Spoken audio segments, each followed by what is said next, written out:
Assigning behaviors to props is how you make props in your room interactive. Things the player can pick up, move, press, or otherwise engage with. A behavior defines how a prop responds when a player interacts with it. It's what turns a simple cylinder into a rotatable dial, or allows you to pick up a key and put it in your inventory. Every prop has a behavior dropdown in its properties panel, where you can assign one of several types. So let's go through them briefly. None. The prop is visible but completely non-interactive. Players can't click or pick it up. Item. Lets the player pick it up and carry it around, or place it in inventory. Animation. Makes the prop move location or rotation along a set path from A to B.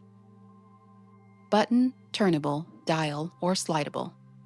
Enables pressing, turning, or sliding interactions. Draggable. Allows the player to click and drag the prop directly through the world. Zoomable. Lets the player zoom in to view it closely. Lookable. Reacts when it enters the player's view, often used for visual or sound cues. Rotatable. Allows the player to freely rotate the prop to examine it. Token. A collectible prop borrowed from the main game's token system. In general, props should be set to none unless you specifically want the player to interact with them. Assigning too many props to have behaviors can increase the processing load and cause lag for the player. All props share a few common attributes you'll want to understand. The display name. This is the text the player sees when they interact with something, like picking up an item or turning a dial. Use descriptive names that make sense in context.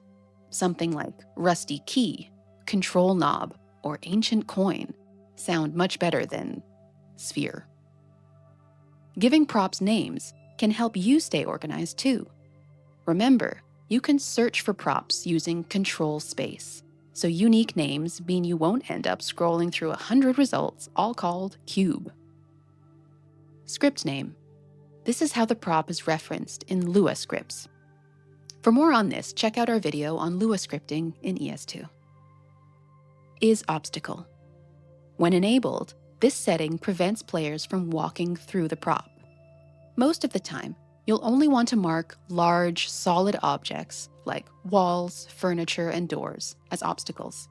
With is obstacle unchecked, I can walk straight through this table. But once I enable it, the player will collide with it naturally. Be careful not to overuse it though. For example, if I mark a small plank of wood on the floor as an obstacle, the player won't be able to step over it. If you need to control player movement more precisely, you can manually place obstacle boxes from the logic menu. For a deeper look at those, see our Logic 2 video. Setting a prop's behavior to item makes it something the player can pick up and store in their inventory. From there, they can inspect it, throw it, place it back into the world, or use it as part of a puzzle. You can also define the importance of an item, depending on its role in your room. Common items. These are general props without a specific purpose. They're often decorative or used to build atmosphere. Common items don't show an icon when picked up. Key items. These are essential props used to unlock puzzles. When a player picks up a key item for the first time, they'll hear a distinctive sound cue and see a key icon next to its display name, signaling that this is important. Hint items. These include things like notes, clues, or photographs that help players solve puzzles. Like key items, they make a unique pickup sound and show a book icon next to their name. When viewed in the inventory, players can pin hint items to their screen, useful for referencing information while continuing to play. Both key and hint items automatically trigger the item respawner, while common items will not. For more details on how item respawning works, check out the Logic 1 video. By default, items ignore physics, meaning gravity doesn't affect them until after they've been picked up. This is handy for things like keys sitting in drawers or notes pinned to walls, ensuring they stay exactly where you place them until the player interacts with them. If you want an item to fall, roll, or react to gravity as soon as the level starts, simply enable Simulate Physics. You can also choose whether an item is carryable. When is carryable is checked, the player can pick up the prop, but it won't go into their inventory. Instead, they'll hold it in front of them as they walk around and must drop or throw it before interacting with anything else. This is ideal for large or heavy props, things like crates or statues, that you wouldn't necessarily expect someone to put in their pocket. If an item looks disproportioned when held in the player's hand, or if a carryable item blocks too much of the player's view, check out our Logic 1 video on empties for how to adjust hold positions. The animation behavior allows you to move a prop between two positions and rotations in space: a start point, A, and a waypoint, B. Let's add a prop to demonstrate these settings. First, I'll click the Target button to add a waypoint. You can use the location and rotation gizmos to position your prop at its final animation point. But keep in mind, animations can't change a prop's scale. Once your waypoint is set, you can preview the motion by scrubbing through the timeline next to the waypoint button. This shows how the prop will move between positions during gameplay. For more advanced animations involving multiple waypoints or complex motion, check out our Logic 1 video on empties. Finally, I'll enable autoplay, so this animation will run automatically whenever we start the level. Let's hit playtest and see it in action. By default, animations use the tick type, but you can change this depending on how you want your prop to behave. Let's quickly go over each animation type and what it does. Tick. The animation runs once from point A to B when activated. Activating it again will reverse it, moving back from point B to A. Tick-tock. Each time it's activated, the animation will bounce from A to B to A. Tick loop. The animation will continuously repeat from A to B. Once it reaches B, it instantly resets to A and starts again. Tick-tock loop. This will loop endlessly back and forth between A and B, A to B, then B to A, repeating forever. Note that looping animations can't be turned off once they've started. If you want to create an effect that simulates looping but can be interrupted, check out our Advanced Locks video for a workaround. Finally, there's Only Once, which runs the animation a single time from A to B, and then locks it in place permanently. This is useful for actions that should only ever happen once, like opening a hidden compartment. The duration setting controls how long the animation takes to complete, measured in seconds.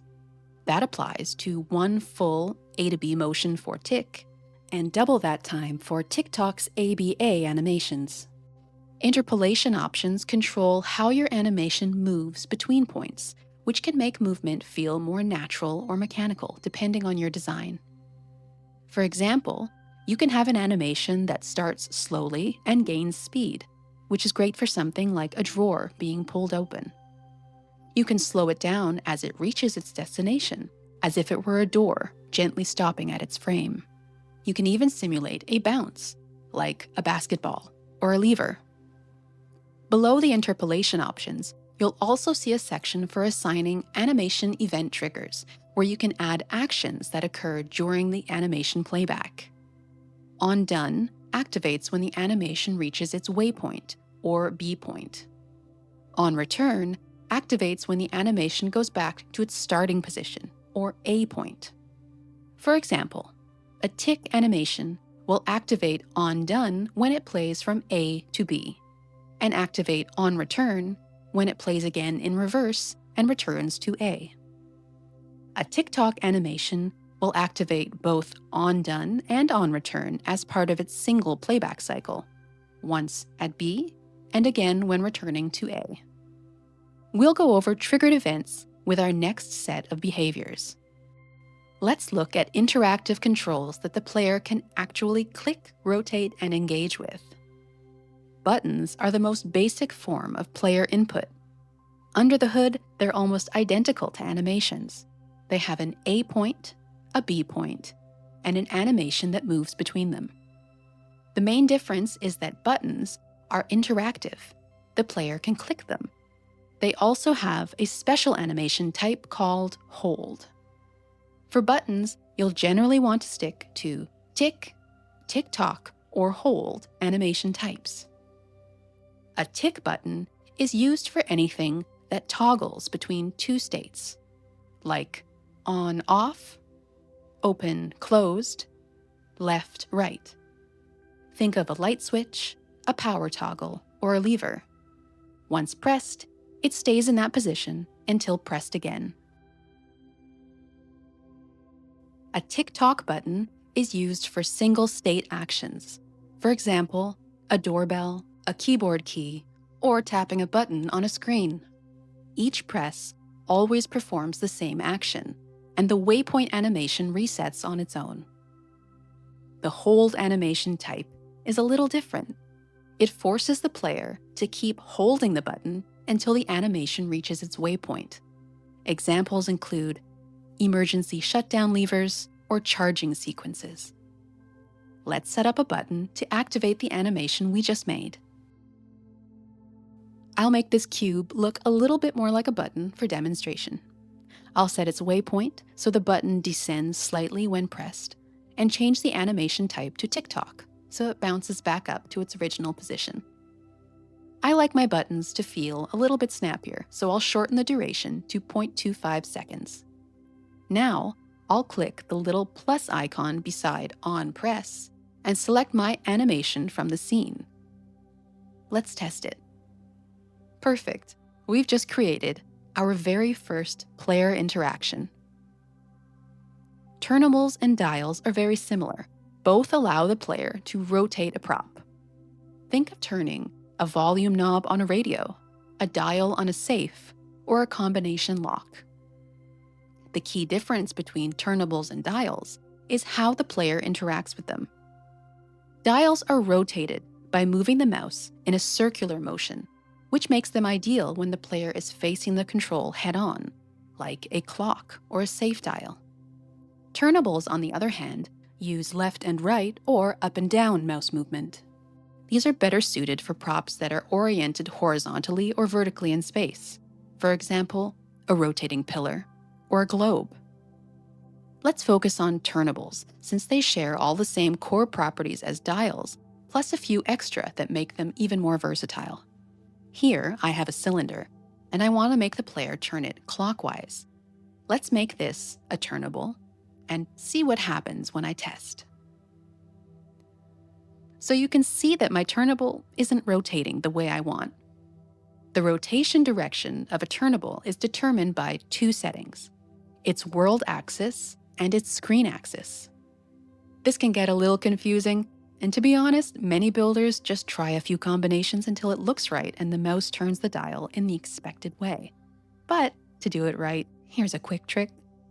First, select your turnable, set your object space to local at the top toolbar, and select the position gizmo. We'll be using the colored gizmo arrows on the turnable to figure out which world axis we want. Take your left hand, and looking at your turnable from the player perspective, curve your fingers around the outside of the turnable in the direction you want it to rotate. Now, notice which way your thumb is pointing in relation to your turnable gizmo. This will be your world axis direction.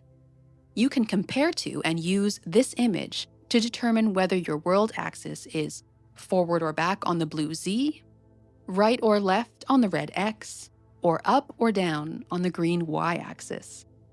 For example, in my case, my thumb is pointed in the direction of the green arrow. Based on my image, I'll set my world axis to up. The screen axis is much simpler. Ask yourself, when the player is facing the prop, which direction should the dial advance? In my case, clicking it once should move one tick to the right, so I'll set my screen axis accordingly. Let's test that. Perfect. It's turning in the direction I want, and my mouse movement seems natural. Now that that's working, let's take a look at some of the other options available for turnables. From the Properties pane, you can control a few key aspects of your turnable. Rotation speed, how fast the prop rotates when the player interacts with it. Steps, how many positions the turnable has. For example, a clock might have 12 steps. A compass might have 4 or 8 steps. A standard locker combo might have 40. You can also enable Use Hotspots, which will snap the turnable to the nearest step when released. To limit your turnable to only rotate a portion of the full 360 circle, check Use Angle Limits and then give a maximum degree. Here, I'll set it to 90 degrees for a quarter turn.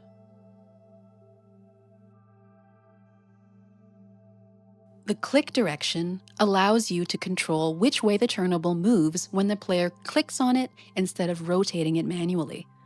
To disable clicking altogether, simply set this to 0.